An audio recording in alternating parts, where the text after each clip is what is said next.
Welcome to Through the Bible via FEBC Radio.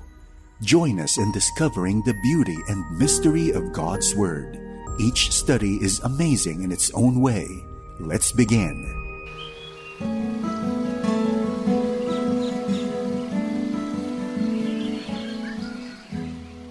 Sa palagay mo, ano ang pinakamalaking tukso kapag ikaw ay nasa katungkulan? Para sa akin, ang malaking tukso na iyon ay kayabangan. At bakit hindi? Mayroon ka kasing kapangyarihan at mga tauhan. Maging ang batas ay kaya mong balikuin kung mayroon kang pera at katungkulan. Subalit alam mo bang mayroong isang haring mayabang na kinain ng mga uod dahil sa kanyang kayabangan? Siya ay ating matutunghayan sa 12 kabanata ng Aklat ng Gawa. Dito lamang po sa ating programang Ang Paglalakbay. Isang mapagpalang araw ang sumainyo mga kaibigan at mga tagapakinig ng atin pong palatuntunan. Nawa ay nasa mabuti at maayos kayong kalagayan at handang matuto at makinig ng salita ng Panginoon. Ako po muli ang inyong kaibigan, Pastor Dana Bangko. Samahan po ninyo ako at tayo ay magbulay ng banal na salita ng Panginoon. Ano kaya ang pakiramdam ng taong kinakausap at sinasamahan ng anghel? Marahil sasabihin natin na ang taong iyon ay talagang napakalapit sa Diyos. Subalit, sino ba talaga ang mga anghel? At bakit sila sinusugo ng Panginoon sa kanyang mga lingkod? Isang kasagutan ay matatagpuan natin sa buhay ni Apostol Pedro. Mababasa natin sa Aklat ng Mga Gawa na siya ay 3 ulit na nabilanggo at sa 2 pagkakataon ay naghihintay na lamang siya kung kailan lilitisin upang harapin ang kamatayan. Subalit sa kabila ng lahat ng paghihirap na ito, mababasa natin sa 2 kabanata ng unang Pedro, talata 12 ang ganito: ang mga mata ng Panginoon ay sa matuwid nakatitig, at sa kanilang daing bukas ang kanyang pandinig. Ang mukha ng Panginoon ay laban sa mga gumagawa ng masama, upang tanggalin ang alaala nila sa lupa. Sa aking palagay, ang talatang ito ang naging bukod ng ginawa ng Diyos sa buhay ni Pedro. Ito ay nagpapahayag lamang na sa bawat pagsubok ay kasama natin ang Panginoon. Hindi niya tayo iniiwan, bagkus ay binibigyan ng kalakasan upang harapin ang mga paghihirap alang-alang kay Hesukristo. Nais ko pong ipagpatuloy ang ating pag-aaral sa Aklat ng Mga Gawa. Tayo ngayon ay dadako sa 12 kabanata. Babasahin ko po ang unang talata na ganito ang sinasabi. Nang panahong iyon, inilapat ni Herodes ang kanyang mga kamay upang pagmalupitan ang ilan sa mga kaanib sa iglesia. Nabasa natin sa 3 kabanata ng unang Pedro, talata 12, na ang Diyos ay nakamasid sa atin. Ngunit sa talatang ito, pansinin po natin kung ano ang ginawa ni Herodes sa mga tao ng Diyos. Ang Herodes na binanggit sa talatang ito ay ang apo ni dakilang Herodes. Siya ang nag-utos sa Bethlehem na patayin ang lahat ng mga sanggol. Samantala, si Herod Antipas naman ang nag-utos upang pugutan ng ulo si Juan Bautista. At si Herodes din ang nagpapatay kay Santiago, na kapatid ni Juan. Mamamatay tao ang pamilyang Herodes. Hinahamak niya ang mga Hudyo. Inuusig niya ang iglesia upang mahikayat niya ang mga tao na maging matapat sa tradisyon na sinimulan ng kanyang ama. Ito ang katangian ng Herodes na binabanggit sa talata. Ang sabi pa sa 2 talata, pinatay niya sa pamamagitan ng tabak si Santiago na kapatid ni Juan. Ang hari na ito ay maraming ipinadakip na mananampalataya at isa na rito si Santiago na kapatid ni Juan. Siya ay pinatay sa pamamagitan ng tabak. Kung ating matatandaan, si Santiago ang naging unang apostol ng Panginoong Hesus at masasabi ko na siya ay matiisin na alagad. Noong ang Panginoong Hesus ay nasa lupa pa, ang kanyang ina ay nagtanong sa Panginoon kung sino ang mauupong nasa kanan at kaliwa ng Panginoong Hesus.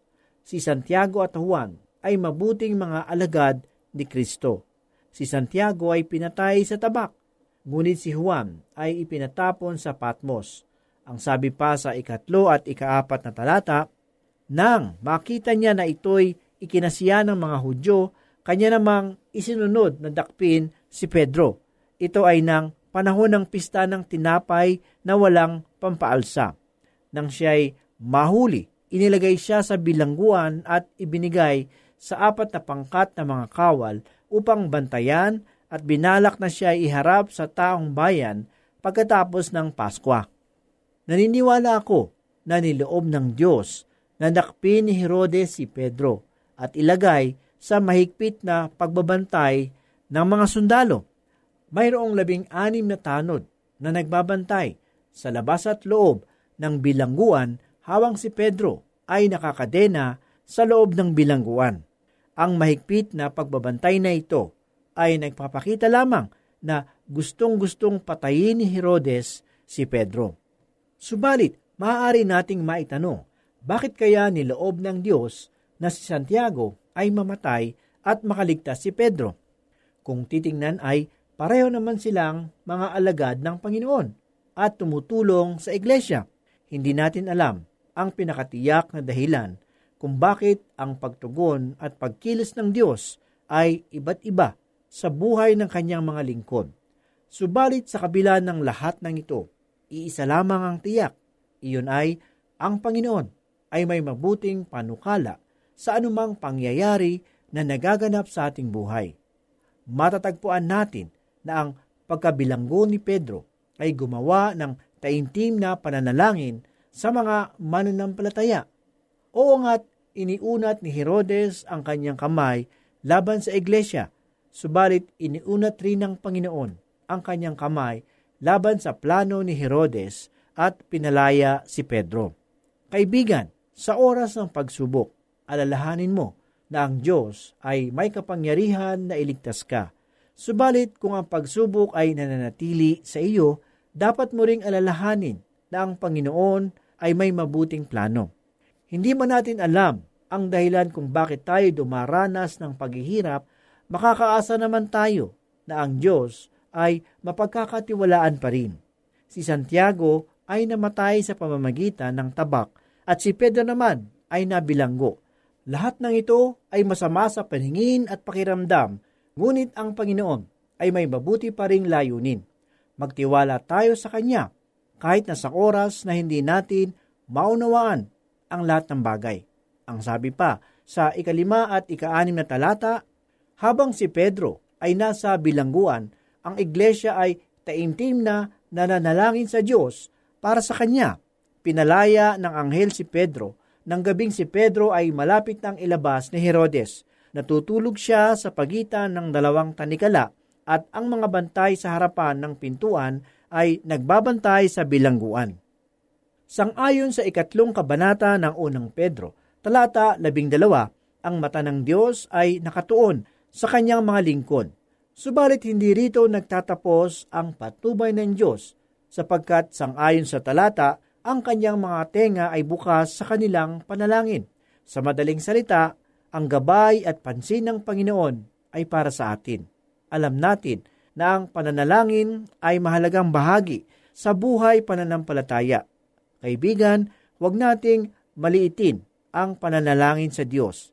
Si Pedro ay nasa bilangguan, ngunit ang mga kapatiran ay nananalangin para sa kanya. Siya ay tinulungan sa pamamagitan ng pananalangin. Isa ring bagay na mapapansin natin sa talata ay ito, si Pedro ay nakatulog sa bilangguan. Naisip ko tuloy, masarap bang matulog sa bilangguan? Mahihimbing ka ba sa tulog kung alam mo na ang kamatayan mo ay sa kinabukasan? Nakatatawang mabasa na kailangan pang tapikin ng anghel si Pedro sapagkat himbing na himbing ang tulog niya. Kaibigan, ganito ang nagagawa ng pananalangin natin para sa buhay ng isang lingkod ng Diyos. Ang katapangan at kapanatagan na nararamdaman ni Pedro ay bunga ng kanyang pagtitiwala sa Panginoon at panalangin ng mga kapatiran. Ang kanyang ipinakitang reaksyon sa pangyayaring ito ang buhay na halimbawa na sinasabi ni Pablo sa 4 na kabanata ng Pilipos, talata 6. Huwag kayong mabalisa sa anumang bagay, kundi sa lahat ng bagay, sa pamamagitan ng panalangin at pagsamo na may pasasalamat, ay ipaalam ninyo ang inyong mga kahilingan sa Diyos. Sinasabi rin sa Aklat ng Mga Awit, kabanatang 4, talatang 8 ay ganito, Payapa akong hihiga at matutulog, sapagkat ikaw lamang, o Panginoon, ang gumagawa upang mamuhay ako sa katiwasayan. Maging sa 41 kabanata ng Isayas, talatang 10, ay ganito ang ating mababasa, Huwag kang matatakot, sapagkat ako'y kasama mo. Huwag kang mabalisa, sapagkat ako'y Diyos mo. Aking palalakasin ka. Oo, ikaw ay aking tutulungan. Oo, ikaw ay aking aalalayan ng kamay ng aking katwiran. Kaibigan, ang pinakadahilan ng kapanatagan ni Pedro ay ang kanyang pagtitiwala sa Diyos. Batid ni Pedro ang mga pangako ng Diyos. Alam niya na ang kanyang buhay ay nasa kamay ng Panginoon. Ito ang nagbigay sa kanya ng pag-asa at kapanatagan na harapin ang anumang hamon sa buhay. Hindi niya alam kung paano siya makakalaya sa bilangguan na iyon. Hindi niya rin alam kung makakalaya pa siya o iyon na ang katapusan ng kanyang buhay. Subalit, mapaano pa man ang kanyang kaharapin, payapa siya sa Panginoon. Ang sabi sa 7 hanggang 11 talata ay ganito, At biglang nagpakita ang isang anghel ng Panginoon at tumanglaw ang isang liwanag sa kulungan. Tinapik niya si Pedro sa tagiliran at siya ay ginising na sinasabi, Bumangon kang madali, at nakalag ang tanikala sa kanyang mga kamay. Sinabi sa kanya ng anghel, Magbihis ka at isuot mo ang iyong mga sandalyas, at iyon nga ang ginawa niya. At sinabi niya sa kanya, Ibalot mo sa iyong sarili ang iyong balabal at sumunod ka sa akin. Si Pedro ay lumabas at sumunod sa kanya. Hindi niya alam na tunay ang nangyayari sa pamamagitan ng anghel. Ang akala niya ay nakakakita siya ng isang pangitain. Nang sila'y makaraan sa una at sa pangalawang bantay, dumating sila sa pintuang bakal na patungo sa lunsod. Ito'y kusang nabuksan sa kanila. Sila'y lumabas at dumaan sa isang lansangan at agad siyang iniwan ng anghel. Nang natauhan si Pedro, ay kanyang sinabi, Ngayoy natitiyak ko na sinugo ng Panginoon ang kanyang anghel at iniligtas ako sa kamay ni Herodes at sa lahat ng inaasahan ng mga Hudyo. Ito ay napakagandang pangyayari na hindi lubos maisip ni Pedro. Sa aking palagay ay tulog pa ang kanyang diwa nang nagaganap ito. Subalit siya ay pinalaya ng Panginoon. Marahil sa umpisa ay inisip niya kung ito ay isang pangitain o panaginip. Marahil kinurot niya ang kanyang balat upang malaman kung totoo nga ang nangyayari. Ngunit totoo nga na siya ay malaya at naunawaan niya na sinugo ng Diyos ang anghel para siya ay palayain. Kaibigan, ang sabi ni Haring Solomon sa 3 kabanata ng Kawikaan, talatang 5 at 6, Magtiwala ka sa Panginoon ng buong puso at huwag kang manangan sa sarili mong karunungan. Isangguni mo sa Kanya ang lakad mo at itutuwid niya ang iyong mga landas. Muling nasaksihan ni Pedro ang himala ng Panginoon at ang taimtim na panalangin ng mga mananampalataya ay pinakinggan ng Diyos. Ang sabi pa, sa 12 talata ng kanyang mabatid dito, pumunta siya sa bahay ni Maria, ang ina ni Juan na tinatawag na Marcos, na kinaroroonan ng maraming nagkakatipon at nananalangin. Pagkatapos na mapagtanto ni Pedro na siya ay tunay na pinalaya ng Panginoon, siya ay nagpasyang pumunta sa lugar na pinagdarausan ng panalangin para sa kanya. Ang lugar na iyon ay matatagpuan sa bahay ni Maria na ina ni Juan na tinatawag na Marcos. Marahil ay sabik na sabik siyang ibalita ang mabilis na katugunan ng Panginoon sa kanilang mga panalangin. Nais niyang ikwento ang mahimalang pagliligtas ng Diyos upang palakasin at bigyang kasiyahan ang mga mananampalataya. Ganito po ang ating mababasa sa 13 at 14 na talata. Nang siya'y kumatok sa tarangkahan ay isang babaeng katulong na ang pangalan ay Roda ang lumapit upang alamin kung sino ang kumakatok. Nang makilala niya ang tinig ni Pedro, sa tuway hindi niya binuksan ang pintuan, kundi tumakbo sa loob at ipinagbigay alam na nakatayo si Pedro sa harap ng pintuan. Marahil, inakala ng mga kapatiran na ang kumakatok sa pinto ay mga sundalo ni Herodes na nagpunta upang sila ay dakpin. Subalit isang matapang na katulong na nagngangalang Roda ang nagpunta sa pinto at tinanong kung sino ang kumakatok. Nang sumagot si Pedro at narinig ni Roda ang kanyang tinig, natuwa siya at nagsisigaw na nagtungo sa mga mananampalataya upang ibalita ang kanyang narinig. Nakatutuwang mabasa na sa labis na tuwa ay nakalimutan niyang buksan ang pinto. Ang sabi pa sa 15 talata, kanilang sinabi sa kanya, nasisiraan ka na, ngunit ipinilit niya na gayon nga. Ngunit kanilang sinabi, iyon ay kanyang anghel. Mababasa natin sa talata na hindi pa rin sila makapaniwala na ang kumakatok ay si Pedro. Kaya ang sabi nila, baka anghel niya yun. Nagpapakita lamang ito na kahit na sa kabila ng taimtim na panalangin ay mayroon pa ring pag-aalinlangan. Masasabi ko na katulad tayo ng ama ng bata na sumisigaw sa Panginoong Hesus na nananampalataya ako, tulungan mo ang kawalan ko ng pananampalataya. Ang sabi sa 16 na talata, ngunit nagpatuloy si Pedro ng pagkatok at ng kanilang buksan, siya'y kanilang nakita at sila'y namangha.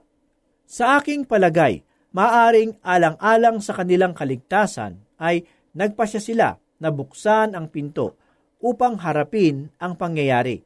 Muling nagbalik si Roda at binuksan ang pinto. Subalit namangha siya sa kanyang nakita dahil hindi siya nagkamali sa tinig na kanyang narinig. Sa talata 17 ay ganito ang sinabi, sila'y sinenyasyan niya ng kanyang kamay upang tumahimik at sinalaysay sa kanila kung paanong inilabas siya ng Panginoon sa bilangguan.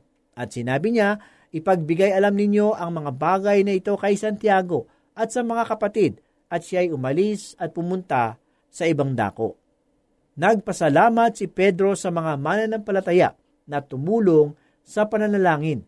Sinabihan niya na ibalita ang mga bagay na ito kay Santiago na kapatid ng Panginoon. Siya ay isa sa mga pinuno ng pagtitipon sa Jerusalem. Siya rin si Santiago sumulat ng aklat ni Santiago sa bagong tipan ng banal na kasulatan. Patuloy pa sa 18 hanggang 19 na talata. Kinaumagahan, gulong-gulo ang mga kawal dahil sa pagkawala ni Pedro. Hindi nila alam kung ano ang nangyari sa kanya. Ipinahanap siya ni Herodes at nang hindi matagpuan ay pinasiyasat ang mga kawal at ipinapatay. At buhat sa Judea, si Pedro ay pumunta sa Cesarea at doon nanirahan. Ang Diyos ang siyang humaharap sa ating mga kaaway. Minsan pa, mababasa rin natin sa huling bahagi ng unang Pedro, Kabanatang 3, talata 12, ang mukha ng Panginoon ay laban sa mga gumagawa ng masama. Kung ang buhay at kasaysayan ni Pedro ay nagtapos sa kanyang pagalis, paano naman ang mga bantay sa bilangguan at si Herodes na kanyang iniwan? Hindi nakatala kung anong oras pinalaya ng anghel si Pedro. Subalit natagpuan na lamang ng mga bantay na wala na siya.